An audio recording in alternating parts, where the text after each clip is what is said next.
The Red Hen Restaurant should focus more on cleaning its filthy canopies, doors and windows, badly needs a paint job, rather than refusing to serve a fine person like Sarah Huckabee Sanders, Trump tweeted. I always had a rule, if a restaurant is dirty on the outside, it is dirty on the inside. Sanders was dining with her husband in a group of about 8 people at the Red Hen, a 26-seat farm-to-table restaurant in Lexington, Virginia, on Friday night.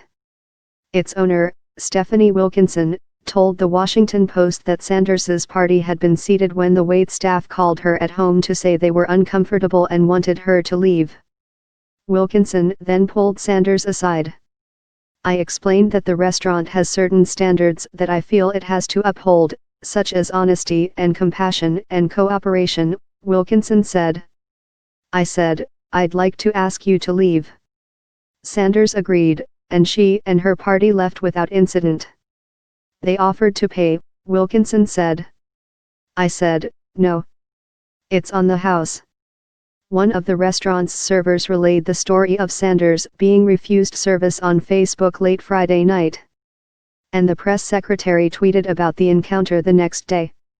Last night I was told by the owner of Red Hen in Lexington, VA to leave because I work for at POTUS and I politely left, Sanders wrote from her official government account, which has more than 3 million followers.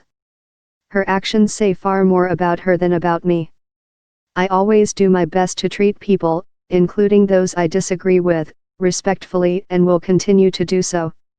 Sanders wasn't the only White House official to be confronted while dining out last week.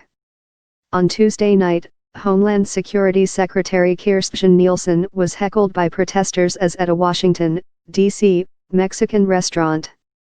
Stephen Miller, White House advisor and one of the architects of Trump's immigration policies, was reportedly called a fascist by a protester at a different D.C. Mexican restaurant 2 days before. At a demonstration against the Trump administration's immigration policies in Los Angeles on Saturday, Representative Maxine Waters, D. California, told protesters to keep up the public confrontations. If you see anybody from that cabinet in a restaurant, in a department store, at a gasoline station, you get out and you create a crowd, Waters said. And you push back on them. And you tell them they're not welcome anymore, anywhere.